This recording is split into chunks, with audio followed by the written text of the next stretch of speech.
Hello dear SSLC students, SSLC exam scoring ಸೀರೀಸ್ಗೆ ತಮಗೆಲ್ಲ ಕೂಡ ಸ್ವಾಗತ. ಈಗ ಆಲ್ರೆಡಿ ಈ ಸೀರೀಸ್ನಲ್ಲಿ 3 ವಿಡಿಯೋಗಳನ್ನು ಅಪ್ಲೋಡ್ ಮಾಡಲಾಗಿದೆ. ಈಗ 4ನೇ ವಿಡಿಯೋವನ್ನು ನಾವು ಇಲ್ಲಿ ನೋಡ್ತಾ ಇದ್ದೇವೆ. ನಿಮಗೆಲ್ಲ ಗೊತ್ತಿರೋ ಹಾಗೆ ಈ ಒಂದು ಸೀರೀಸ್ನಲ್ಲಿ ನಾವು ಹಿಂದಿನ ಪ್ರಶ್ನೆ ಪತ್ರಿಕೆಗಳಲ್ಲಿ ಬಂದಂತಹ ಪ್ರಶ್ನೆಗಳನ್ನು ಮತ್ತು ಅವುಗಳಿಗೆ ಉತ್ತರಗಳನ್ನು ಡಿಸ್ಕಷನ್ ಮಾಡ್ತಾ ಹೋಗ್ತೇವೆ. ಈ ವಿಡಿಯೋದಲ್ಲಿ ನಾವು ಜೆಂಟಲ್ಮೆನ್ ಆಫ್ ರಿಯೋ ಎನ್ ಮೀಡಿಯೋ ಅಂತಕ್ಕಂಥ ಒಂದು ಲೆಸನ್ ಏನಿದೆನೋ ಅಂದರೆ 3rd ಲೆಸನ್ ಏನಿದೆನೋ ಇದರಿಂದ 2 ಮತ್ತು 3 ಅಂಕದ ಪ್ರಶ್ನೆಗಳನ್ನು ಈ ಹಿಂದಿನ ಪ್ರಶ್ನೆ ಪತ್ರಿಕೆಗಳಲ್ಲಿ ಯಾವೆಲ್ಲ ಪ್ರಶ್ನೆಗಳನ್ನು ಕೇಳಿದ್ರು ಅಂತಕ್ಕಂಥದ್ದನ್ನು ಡಿಸ್ಕಷನ್ ಮಾಡ್ತಾ ಹೋಗೋಣ. ಅದ್ರ ಜೊತೆಗೆ ಆ ಒಂದು ಕ್ವಶನ್ಸ್ಗಳಿಗೆ ತುಂಬ ಸಿಂಪಲ್ ಆಗಿರ್ತಕ್ಕಂತಹ ಸೆಂಟೆನ್ಸ್ಗಳಲ್ಲಿ ಆನ್ಸರ್ಗಳನ್ನು ಕೂಡ ನಾವು ಚರ್ಚೆ ಮಾಡ್ತಾ ಹೋಗ್ತೇವೆ. ಬನ್ನಿ ಫಸ್ಟ್ ಕ್ವಶನನ್ನು ನೋಡೋಣ. Why did the old man Don Anselmo refuse to take extra money?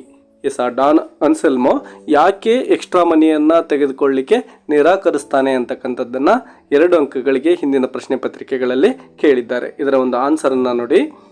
The old man felt insulted and refuse to take extra money. ಅಂದರೆ ಅವನಿಗೆ ಅವ್ರು ಯಾವಾಗ ಎಕ್ಸ್ಟ್ರಾ ದುಡ್ಡನ್ನು ಆಫರ್ ಮಾಡ್ತಾರೋ ಆಗ ಅವನಿಗೆ ಇನ್ಸಲ್ಟ್ ಆದಾಗೆ ಆಗುತ್ತೆ ಅಥವಾ ಅವಮಾನ ಆದಂಗೆ ಅನಿಸುತ್ತೆ.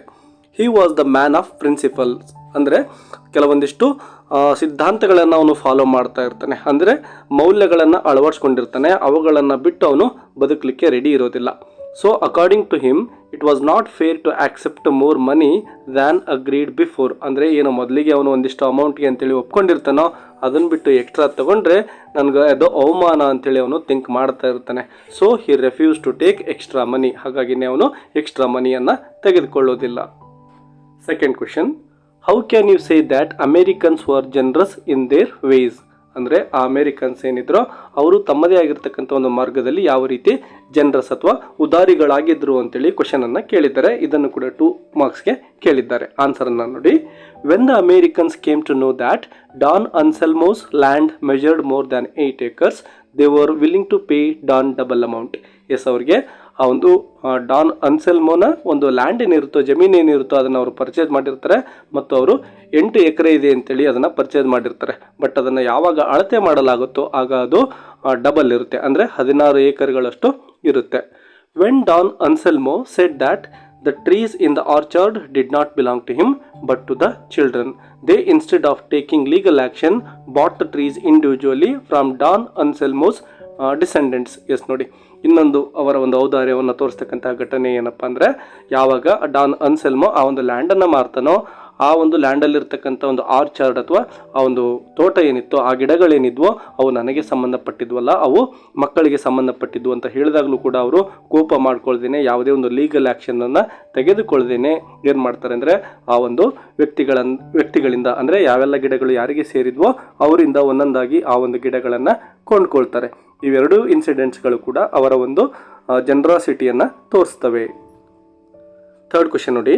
Y didn't Don Anselmo sell the trees? ಯಾಕೆ ಅವನು ಮರಗಳನ್ನು ಮಾರಲಿಲ್ಲ ಅಂತೇಳಿ 2 ಅಂಕಗಳಿಗೆ ಈ ಪ್ರಶ್ನೆಯನ್ನು ಹಿಂದಿನ ಪತ್ರಿಕೆಗಳಲ್ಲಿ ಕೇಳಿದ್ದಾರೆ. ಆನ್ಸರನ್ನು ನೋಡಿ. Don Anselmo planted a tree for memory of every birth of child. ಅಂದರೆ ಆ ಒಂದು ಹಳ್ಳಿಯಲ್ಲಿ ಹುಟ್ಟತಕ್ಕಂಥ ಪ್ರತಿ ಮಗುವಿನ ಒಂದು ನೆನಪಿಗೋಸ್ಕರ ಡಾನ್ ಅನ್ಸೆಲ್ಮೋ ಒಂದೊಂದು ಟ್ರೀಗಳನ್ನು ಪ್ಲಾಂಟ್ ಮಾಡ್ತಾ ಇರ್ತಾನೆ. According to him the trees in the orchard belongs to the children of Rio en Medio. ಹೀಗೆ ಅವನೇನು ಮರಗಳನ್ನು ನೆಟ್ಟಿರ್ತಾನೋ, ಯಾರ ಒಂದು ನೆನಪಿನಲ್ಲಿ ಮರವನ್ನು ಅವನು ನೆಟ್ಟಿರ್ತಾನೋ ಆ ಮರ ಅವರಿಗೆ ಸೇರಿದ್ದು. So Don Anselmo did not sell the trees in the orchard. ಆ ಒಂದು ಮರಗಳು ಆ ವ್ಯಕ್ತಿಗಳಿಗೆ ಸಂಬಂಧಪಟ್ಟಿದ್ದಾವೆ, ಅವು ನನ್ನವಲ್ಲ ಅಂತಕ್ಕಂಥ ಒಂದು ಅಭಿಪ್ರಾಯ ಅವನಿಗಿರುತ್ತೆ. ಹಾಗಾಗಿನೇ ಅವನು ಆ ಒಂದು ಮರಗಳನ್ನು ಮಾರಲಿಕ್ಕೆ ಒಪ್ಕೊಳ್ಳೋದಿಲ್ಲ, ಮರಗಳನ್ನು ಮಾರೋದು ಇಲ್ಲ. Fourth question. What makes you feel that Don Anselmo was a man of principles? ನಿಮಗೆ ಡಾನ್ ಅನ್ಸೆಲ್ಮೋ ಒಬ್ಬ ಮ್ಯಾನ್ ಆಫ್ ಪ್ರಿನ್ಸಿಪಲ್ಸ್ ಅಂತೇಳಿ ಯಾಕೆ ಅನಿಸುತ್ತೆ ಅಂತೇಳಿ ಕ್ವೆಶನನ್ನು ಕೇಳಿದ್ದಾರೆ. ಇದನ್ನು ಕೂಡ 2 ಅಥವಾ 3 ಮಾರ್ಕ್ಸ್ಗೆ ಕೇಳ್ತಕ್ಕಂಥ ಚಾನ್ಸಸ್ ಇರುತ್ತೆ. ಯಾಕೆಂದರೆ ಹಿಂದಿನ ಪ್ರಶ್ನೆ ಪತ್ರಿಕೆಗಳಲ್ಲಿ 2 ಅಂಕಗಳಿಗೂ ಕೂಡ ಕೇಳಿದ್ದಾರೆ ಮತ್ತು 3 ಅಂಕಗಳಿಗೂ ಕೂಡ ಈ ಒಂದು ಕ್ವೆಶನನ್ನು ಕೇಳಿದ್ದಾರೆ. ಆನ್ಸರನ್ನು ನೋಡಿ. Don Anselmo thought that he owned only 8 acres of land. ಅವನೇನು ಅಂದ್ಕೊಂಡಿರ್ತಾನೆ, ನನಗಿರ್ತಕ್ಕಂಥದ್ದು ಕೇವಲ 8 ಎಕರೆ ಅಂತ ಹೇಳಿ ಅವನು ಅಂದ್ಕೊಂಡಿರ್ತಾನೆ. The story teller told him that he owned nearly 16 acres and the Americans were willing to pay twice the amount. ನಮ್ಮ ಸ್ಟೋರಿ ಟೆಲ್ಲರ್ ಅವನಿಗೆ ಹೇಳ್ತಾರೆ, ನಿನಗೆ ಇರ್ತಕ್ಕಂಥದ್ದು 8 ಎಕರೆ ಅಲ್ಲ 16 ಏಕರ್ಗಳಷ್ಟು ನಿನಗೆ ಲ್ಯಾಂಡ್ ಇದೆ ಮತ್ತು ಅಮೇರಿಕನ್ಸ್ ಏನಿದ್ದಾರೋ ಅಂದರೆ ನಿನ್ನಿಂದ ಲ್ಯಾಂಡನ್ನು ಏನು ಪರ್ಚೇಸ್ ಮಾಡ್ಕೊಂಡಿದ್ದಾರೋ ಅವರು ಡಬಲ್ ಅಮೌಂಟನ್ನು ನಿನಗೆ ಕೊಡ್ತಾರೆ ಅಂತೇಳಿ ಅವನು ಹೇಳ್ತಾನೆ. ಆದರೆ ಡಾನ್ ಅನ್ಸೆಲ್ಮೋ ಒಪ್ಕೊಳ್ಳೋದಿಲ್ಲ. Anselmo said that he had agreed to sell the land for $1,200, ಅಂದರೆ ನಾನು ಲ್ಯಾಂಡನ್ನು $1,200ಗೆ ಮಾತ್ರ ಮಾರಲಿಕ್ಕೆ ಒಪ್ಕೊಂಡಿದ್ದೇನೆ ಅಂತೇಳಿ ಅನ್ಸೆಲ್ಮೋ ಹೇಳ್ತಾನೆ.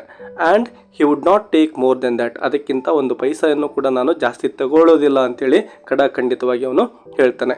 This shows that he was a man of principles, ಅಂದರೆ ಮೊದಲಿಗೆ ಏನು ಮಾತನ್ನು ಕೊಟ್ಟಿದ್ನೋ ಅದನ್ನು ಅವನು ಉಳಿಸ್ಕೊಳ್ತಾನೆ. ಹಾಗಾಗಿನೇ ಅವನು ಒಬ್ಬ ಮ್ಯಾನ್ ಆಫ್ ಪ್ರಿನ್ಸಿಪಲ್ಸ್ ಅಂತೇಳಿ ಹೇಳ್ಬೋದು. ನೆಕ್ಸ್ಟ್ ಕ್ವೆಶನ್ ನೋಡಿ. Don Anselmo had concern for the children of Rio en ಮೀಡಿಯೋ, explain briefly. ಅಂದರೆ ಡಾನ್ ಅನ್ಸೆಲ್ಮೋಗೆ ಆ ಹಳ್ಳಿಯ ಮಕ್ಕಳ ಮೇಲೆ ಯಾವ ರೀತಿ ಕಾಳಜಿ ಇತ್ತು ಅಥವಾ ಪ್ರೀತಿ ಇತ್ತು ಅಂತಕ್ಕಂಥದ್ದನ್ನು ಬ್ರೀಫ್ಲಿ ಎಕ್ಸ್ಪ್ಲೇನ್ ಮಾಡಿ ಅಂತೇಳಿ ಕೇಳಿದ್ದಾರೆ. ಆನ್ಸರ್ನ ನೋಡಿ. Don Anselmo was the oldest man in Rio en ಮೀಡಿಯೋ, ಅಂದರೆ ಆ ಒಂದು ಹಳ್ಳಿಯಲ್ಲಿ ವಾಸ ಮಾಡ್ತಕ್ಕಂತಹ ತುಂಬ ಓಲ್ಡೆಸ್ಟ್ ಪರ್ಸನ್ ಯಾರಪ್ಪ ಅಂದರೆ ಅದು ಡಾನ್ ಅನ್ಸೆಲ್ಮೋ ಆಗಿರ್ತಾನೆ. Every time a child is born in the village he planted a tree. ಮೊದಲಿಗೆ ಹೇಳಿದಾಗೆ ಆ ಒಂದು ಹಳ್ಳಿಯಲ್ಲಿ ಒಂದು ಮಗು ಜನಿಸ್ತಪ್ಪ ಅಂದರೆ ಅವರ ಒಂದು ನೆನಪಿನಲ್ಲಿ ಇವನು ಒಂದು ಪ್ಲಾಂಟ್ನ ಅಂದರೆ ಒಂದು ಟ್ರೀಯನ್ನು ಪ್ಲಾಂಟ್ ಮಾಡ್ತಾ ಇರ್ತಾನೆ. When he sold his land he did not sell the trees. Yes, ಅವನು ಆ ಒಂದು ಜಮೀನನ್ನು ಮಾರಿದರೂ ಕೂಡ ಅಲ್ಲಿರ್ತಕ್ಕಂಥ ಮರಗಳನ್ನು ಅವನು ಮಾರೋದಿಲ್ಲ. This shows he had concern for the children of Rio en Medio. Next question ನೋಡಿ. Don Anselmo was passionate about his land and the children of Rio en Medio. Support the statement with your answer. Yes, ಈಗ already ನಾವು 2 ಕ್ವೆಶನ್ಸ್ಗಳನ್ನು discussion ಮಾಡಿದ್ವಿ. ಅದೇ ರೀತಿಯೇ ಈ ಒಂದು question ಕೂಡ ಇದೆ. ಇದನ್ನು 3 ಅಂಕಗಳಿಗೆ ಕೇಳ್ತಕ್ಕಂತಹ ಚಾನ್ಸಸ್ ಇದೆ, ಯಾಕೆಂದರೆ ಇದು ತುಂಬ ಲಾಂಗ್ ಆನ್ಸರನ್ನು ಬಯಸ್ತಕ್ಕಂಥ ಕ್ವೆಶನ್ ಆಗಿದೆ. ಹಿಂದಿನ ಪ್ರಶ್ನೆ ಪತ್ರಿಕೆಗಳಲ್ಲಿ 3 ಅಂಕಗಳಿಗೆ ಆಲ್ರೆಡಿ ಈ ಒಂದು ಪ್ರಶ್ನೆಯನ್ನು ಕೇಳಲಾಗಿತ್ತು. ಆನ್ಸರನ್ನು ನೋಡಿ. Don Anselmo lived in Rio en ಮೀಡಿಯೋ where is people had been for 100 years, ಅಂದರೆ ಸಾವಿರಾರು ವರ್ಷಗಳಿಂದ ಅವನ ಒಂದು ಪೂರ್ವಜರು ಕೂಡ ಆ ಲ್ಯಾಂಡಲ್ಲಿ ವಾಸವಾಗಿದ್ದರು, ಅಲ್ಲಿನೇ ಇವನು ಕೂಡ ವಾಸವಾಗಿದ್ದ. He tilled the same land they had tilled, ಅಂದರೆ ಏನು ಅವರ ಒಂದು ಪೂರ್ವಜರು ಉತ್ತಿ ಬಿತ್ತಿ ಬೆಳೀತಿರ್ತಾರಲ್ವ ಅದೇ ಲ್ಯಾಂಡಲ್ಲಿ ಇವನು ಕೂಡ ಬೆಳೀತಾ ಇರ್ತಾನೆ. His house was small and wretched but quaint. Yes ನೋಡಿ, ಅವನ ಒಂದು ಮನೆ ತುಂಬ ಚಿಕ್ಕದಾಗಿರುತ್ತೆ ಮತ್ತು ಆಲ್ರೆಡಿ ತುಂಬ ಹಳೇದಾಗಿರುತ್ತೆ, ಆದರೂ ಕೂಡ ತುಂಬ ನೀಟಾಗಿ ಇರುತ್ತೆ. ದೇರ್ ವಾಸ್ ಎ ಕ್ರೀಕ್, ಆ ಒಂದು ಲ್ಯಾಂಡಲ್ಲಿ ಒಂದು ಕ್ರೀಕ್ ಅಂದರೆ ಸಣ್ಣ ತೊರೆಯು ಕೂಡ ಹರಿತಾ ಇರುತ್ತೆ. His orchard was beautiful. Yes, ಅವನ ಒಂದು ತೋಟ ಏನಿತ್ತಲ್ವ ಹಣ್ಣಿನ ತೋಟ ಅದು ತುಂಬ ಬ್ಯೂಟಿಫುಲ್ ಆಗಿರುತ್ತೆ. ಈ ರೀತಿಯಾಗಿ ಅವನಿಗೆ ಆ ಒಂದು ಲ್ಯಾಂಡ್ ಮೇಲೆ ತುಂಬ ಪ್ಯಾಷನೇಟ್ ಆಗಿರ್ತಾನೆ, ಅಂದರೆ ತುಂಬ ಚೆನ್ನಾಗಿ ಆ ಒಂದು ಲ್ಯಾಂಡನ್ನು ನೋಡ್ಕೊಳ್ತಾ ಇರ್ತಾನೆ. This shows that he was passionate about his land. ಇನ್ನು ಆ ಒಂದು ಚಿಲ್ಡ್ರನ್ ಮೇಲೆ ಅವನು ಯಾಕೆ ಪ್ಯಾಷನೇಟ್ ಆಗಿರ್ತಾನೆ ಮತ್ತು ಹೇಗೆ ಪ್ಯಾಷನೇಟ್ ಇದ್ದ ಅಂತಕ್ಕಂಥದ್ದಕ್ಕೆ ಪಾಯಿಂಟ್ ನೋಡಿ. He said that the trees in the land belonged to the children of the village. Every time a child is born in the village he planted a tree. Yes, ಇದನ್ನು ನಾವು ಮೊದಲಿಗೆ discussion ಮಾಡಿದ್ದೇವೆ. ಆ ಒಂದು ಹಳ್ಳಿಯಲ್ಲಿ ಪ್ರತಿ ಮಗು ಜನಿಸಿದಂತಹ ಸಂದರ್ಭದಲ್ಲಿ ಇವನೊಂದು ಟ್ರೀಯನ್ನು ಪ್ಲಾಂಟ್ ಮಾಡ್ತಾ ಇರ್ತಾನೆ. When he sold his land he did not sell the trees. Yes, ತನ್ನ ಒಂದು ಲ್ಯಾಂಡನ್ನು ಮಾರಿದರೂ ಕೂಡ ಅವನು ಆ ಒಂದು ಮರಗಳನ್ನು ಮಾತ್ರ ಮಾರೋದಿಲ್ಲ. This shows that he was passionate for the children of Rio en Medio. Yes, ಇದನ್ನು ನೀವು ಸರಿಯಾಗಿ ನೆನಪಿಟ್ಕೊಳ್ಳಿ, ಯಾಕೆಂದರೆ 2 marks ಅಥವಾ 3 marksಗೆ ಕೇಳಿದರೆ ಇಲ್ಲಿರ್ತಕ್ಕಂತಹ ಏನು ಪಾಯಿಂಟ್ಸ್ಗಳಿದ್ದಾವೆ ನಿಮಗೆ ತುಂಬ ಹೆಲ್ಪ್ ಮಾಡ್ತವೆ ಮತ್ತು ಮೋಸ್ಟ್ ಇಂಪಾರ್ಟೆಂಟ್ ಕ್ವೆಶನ್ ಈ ಲೆಸನ್ನಿಂದ ಅಂತ ಹೇಳ್ಬೋದು. 7th ಕ್ವೆಶನ್ ನೋಡಿ. Don Anselmo was a generous man, justify. Yes, ಆ ಡಾನ್ ಅನ್ಸೆಲ್ಮೋ ಏನಿದ್ನ ಅವನು ತುಂಬ ಜನರಸ್ ಮ್ಯಾನ್ ಅಂತೇಳಿ ಪ್ರೂವ್ ಮಾಡಿ ಅಂತೇಳಿ ಕೇಳಿದ್ದಾರೆ. ಇದನ್ನು ಕೂಡ 2 marksಗೆ ಕೇಳಲಾಗಿತ್ತು. ಆನ್ಸರನ್ನು ನೋಡಿ, ಕೀ ಆನ್ಸರನ್ನು ನೋಡಿ. This person was ready to sell all his property for just $1,200. Yes, ತನ್ನ ಒಂದು ಜಮೀನನ್ನು ಕೇವಲ $1,200ಗೆ ಮಾರಲಿಕ್ಕೆ ಇವನು ರೆಡಿ ಇರ್ತಾನೆ. The surveyor found that the land was twice than what was told and Americans offered twice the money. Yes, already ಮೊದಲಿಗೆ ಈ ಪಾಯಿಂಟನ್ನು ಡಿಸ್ಕಷನ್ ಮಾಡಿದ್ದೇನೆ. ಒಬ್ಬ ಸರ್ವೇಯರ್ ಅವನಿಗೆ ಹೇಳ್ತಾನೆ, ಈ ಒಂದು ಲ್ಯಾಂಡ್ ಏನಿದೆ ಇದು ನೀನು ಅಂದ್ಕೊಂಡಿರೋದಕ್ಕಿಂತ ಡಬಲ್ ಇದೆ ಮತ್ತು ಅಮೇರಿಕನ್ಸ್ ಡಬಲ್ ಮನಿಯನ್ನು ನಿನಗೆ ಕೊಡಲಿಕ್ಕೆ ಒಪ್ಕೊಂಡಿದ್ದಾರೆ ಅಂತೇಳಿ ಹೇಳ್ತಾನೆ. But he refuse to take the extra money. ಆದರೆ ಡಾನ್ ಅನ್ಸೆಲ್ಮೋ ಒಪ್ಕೊಳ್ಳೋದೇ ಇಲ್ಲ ಆ ಒಂದು ಎಕ್ಸ್ಟ್ರಾ ಮನಿಯನ್ನು ರಿಸೀವ್ ಮಾಡ್ಕೊಳ್ಳಿಕ್ಕೆ. This shows his generosity. ಅವನ ಒಂದು ಔದಾರ್ಯವನ್ನು ಈ ಒಂದು ಇನ್ಸಿಡೆಂಟ್ ತೋರಿಸುತ್ತೆ. ನೆಕ್ಸ್ಟ್ ಕ್ವೆಶನ್ ನೋಡಿ.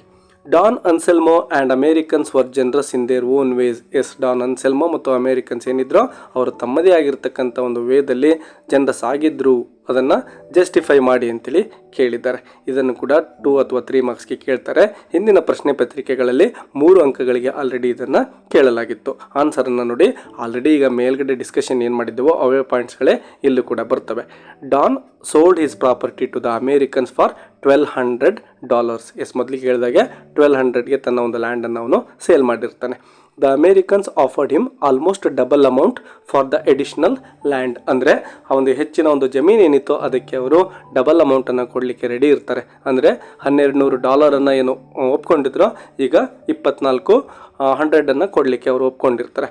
But Don refuse to take the double amount. ಆದರೆ ಡಾನ್ ಅನ್ಸೆಲ್ಮೋ ಅದನ್ನು ಒಪ್ಕೊಳ್ಳೋದಿಲ್ಲ. Legally the trees in the orchard belong to the Americans. Yes ನೋಡಿ, ಆ ಒಂದು ಲ್ಯಾಂಡನ್ನು ಮಾರಿದಾದ್ಮೇಲೆ ಆ ಒಂದು ಲ್ಯಾಂಡ್ ಒಳಗಡೆ ಇರತಕ್ಕಂತಹ ಒಂದು ತೋಟದ ಮರಗಳೇನಿದ್ವೋ ಅವೆಲ್ಲವೂ ಕೂಡ ಅಮೇರಿಕನ್ಸ್ಗೆ ಸೇರಿರ್ತವೆ. But they didn't take any legal action against Don. ಯಾವಾಗ ಆ ಒಂದು ಡಾನ್ ಅನ್ಸೆಲ್ಮೋ ಈ ಒಂದು ಮರಗಳನ್ನು ನಾನು ಮಾರಿಲ್ಲ ಅಂತ ಹೇಳ್ತಾನೋ ಆಗ ಅವರು ಯಾವುದೇ ಒಂದು ಲೀಗಲ್ ಆ್ಯಕ್ಷನನ್ನು ತೆಗೆದುಕೊಳ್ಳೋದೇ ಇಲ್ಲ. They bought the trees individually from his descendants. ಅಂದರೆ ಆ ಮರಗಳು ಯಾರಿಗೆ ಸೇರಿದ್ವೋ ಅವರಿಂದ ಒಂದೊಂದೇ ಮರಗಳನ್ನು ಪರ್ಚೇಸ್ ಮಾಡ್ಕೊಳ್ತಾರೆ. These incident shows that Don Anselmo and the Americans were generous in their own ways. Yes, ಈ ಒಂದು ಕ್ವಶನ್ಗೆ ಆಲ್ರೆಡಿ ನಾವು ಮೊದಲಿಗೆ ಡಿಸ್ಕಷನ್ ಮಾಡಿದ್ವಿ. ಬಟ್ ಈ ಕ್ವಶನನ್ನು ಸುಮಾರು 2-3 ಸಾರಿ 3 ಮಾರ್ಕ್ಸ್ಗೆ ಕೇಳಿದರು. ಹಾಗಾಗಿ ಇಲ್ಲಿ ಕೊಟ್ಟಿರ್ತಕ್ಕಂಥ ಕೀ ಆನ್ಸರ್ ಸ್ವಲ್ಪ ಡಿಫ್ರೆಂಟ್ ಇದೆ. 9th ಕ್ವಶನ್ ನೋಡಿ, what was the complaint lodged by the Americans. ಅಂದರೆ ಅಮೇರಿಕನ್ಸ್ ಯಾವ ರೀತಿಯಾದಂಥ ಒಂದು ಕಂಪ್ಲೇಂಟನ್ನು ಮಾಡ್ತಾ ಇದ್ದಾರೆ ಅಂತೇಳಿ ಇದನ್ನು 2 ಮಾರ್ಕ್ಸ್ಗೆ ಹಿಂದಿನ ಪ್ರಶ್ನೆ ಪತ್ರಿಕೆಗಳಲ್ಲಿ ಕೇಳಿದ್ದಾರೆ. ಆನ್ಸರನ್ನು ನೋಡಿ. The children of Rio en ಮೀಡಿಯೋ var over running their property. ಅಂದರೆ ಆ ಒಂದು ಹಳ್ಳಿಯ ಮಕ್ಕಳೇನಿದ್ದಾರೆ ಈ ತೋಟದ ಒಳಗಡೆ, ಅಂದರೆ ಅಮೇರಿಕನ್ಸ್ ಏನು ಕೊಂಡ್ಕೊಂಡಿರ್ತಾರೋ ಆ ತೋಟದ ಒಳಗಡೆ ಓಡಿ ಬರ್ತಾ ಇರ್ತಾರೆ, ಆ ಕಡೆ ಈ ಕಡೆ ಆಟ ಆಡ್ಕೊಂಡಿರ್ತಾರೆ. They came every day and played under the trees. Yes, ಪ್ರತಿನಿತ್ಯವೂ ಕೂಡ ಆ ತೋಟದ ಒಳಗಡೆ ಬಂದುಬಿಟ್ಟು ಆ ಒಂದು ಮರದ ಕೆಳಗಡೆ ಅವರು ಆಟವನ್ನು ಆಡ್ತಾ ಇರ್ತಾರೆ. Built little play fences around them. ಮತ್ತು ಆ ಒಂದು ಟ್ರೀಯ ಸುತ್ತಲೂ ಏನು ಮಾಡ್ತಿರ್ತಾರೆ, ಫೆನ್ಸಸ್ ಅಂದರೆ ಬೇಲಿಗಳನ್ನು ಅವರು ನಿರ್ಮಾಣ ಮಾಡ್ತಾ ಇರ್ತಾರೆ. And took blossoms. ಅಂದರೆ ಅಲ್ಲಿ ಅರಳ್ತಕ್ಕಂಥ ಹೂಗಳು, ಬ್ಲಾಸಮ್ಸ್ ಏನಿರ್ತಾವೋ ಅವುಗಳನ್ನು ತೆಗೆದುಕೊಂಡು ಹೋಗ್ತಾ ಇರ್ತಾರೆ. When they were spoken to, they only laughed and talked back good naturedly in Spanish. Yes, ಅವ್ರಿಗೆ ಯಾಕೆ ನೀವು ಈ ರೀತಿ ಮಾಡ್ತೀರಾ ಅಂತ ಏನಾದರೂ ಇವರು ಅಮೇರಿಕನ್ಸ್ ಕೇಳಿದರೆ ಅವರು ಸುಮ್ಮನೆ ನಗ್ತಾನೆ ಉತ್ತರ ಕೊಡ್ತಾ, ಅಂದರೆ ತುಂಬ ಸಾಫ್ಟಾಗಿ ಉತ್ತರ ಕೊಡ್ತಾ ಸ್ಪ್ಯಾನಿಷಲ್ಲಿ ಹೋಗ್ತಾ ಇರ್ತಾರೆ. This was the complaint lodged by the Americans. ಈ ರೀತಿಯಾಗಿರ್ತಕ್ಕಂಥ ಒಂದು ಕಂಪ್ಲೇನನ್ನು ಅವರು ಮಾಡ್ತಾರೆ. ಅಂದರೆ ಆ ಮಕ್ಕಳು ಬಂದು ಡೈಲಿ ತೋಟದಲ್ಲಿ ಆಟ ಆಡ್ತಾರೆ ಅಂತಕ್ಕಂಥ ಒಂದು ಕಂಪ್ಲೇನನ್ನು ಮಾಡ್ತಾ ಇದ್ದಾರೆ. ಎಸ್ ಡಿ ಸ್ಟೂಡೆಂಟ್ಸ್, ಇವಿಷ್ಟು ಜೆಂಟಲ್ಮ್ಯಾನ್ ಆಫ್ ರಿಯೋ ಎನ್ ಮೀಡಿಯೋ ಅಂತಕ್ಕಂಥ ಲೆಸನ್ನಿಂದ ಹಿಂದಿನ ಪ್ರಶ್ನೆ ಪತ್ರಿಕೆಗಳಲ್ಲಿ ಬಂದಂತಹ ಪ್ರಶ್ನೆಗಳಾಗಿದ್ದಾವೆ. ಮತ್ತೊಂದು ವಿಡಿಯೋದೊಂದಿಗೆ ಆದಷ್ಟು ಬೇಗ ಸಿಗೋಣ. ಅಲ್ಲಿವರೆಗೂ take care and keep learning. Bye bye.